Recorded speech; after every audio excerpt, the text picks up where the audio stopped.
लसो टचदेलेक आज चाहिँ मैले तपाईँहरूसँग एउटा आफूले जानेको कुराहरू सेयर गर्न बाँड्नलाई आएको छु। र आज अहिलेको समयमा चाहिँ हामीहरूले चाहिँ अब भगवानलाई होइन महँगो महँगो छोकहरू अब खानेकुराहरू चढाइरहेको हुन्छौँ। अब हामी कतिसँग चाहिँ पैसाहरू पनि अब सम्पत्तिहरू पनि पैसाहरू पनि नहुन सक्छ है, एकदम कमी हुन्छ। अनि आफूले चाहिँ अब भगवानलाई के चढाउने कसरी चढाउने भन्ने मनमा आउन सक्छ।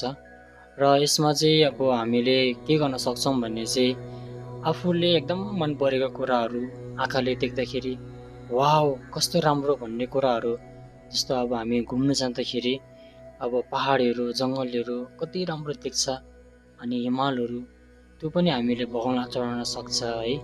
यो चाहिँ भगवानलाई चढाएको हो भनेर यसो प्रार्थना गरेर चाहिँ अब कुनै कति राम्रो फुलहरू फुलिरहेको हुन्छ हामीले देख्दा, अनि त्यो फुलहरू पनि हामीले चढाउन सक्छ भगवानलाई। आफूले अब खानाहरू एकदम मिठो मिठो खाएको समयमा त्यो खानाहरू पनि चढाउन सक्यो। आफूले अब एकदम मन परेको फोनहरू भयो अथवा लुगाहरू भयो त्यो पनि हामीले भगवानलाई चढाउन सकिन्छ, मिल्छ। आफूलाई एकदम मन परेको घर गाडीहरू धेरै कुराहरू आफूलाई एकदम मन परेको मनदेखि मन परेको कुराहरू चाहिँ हामीले भगवानलाई चढाउनु मिल्छ, सकिन्छ।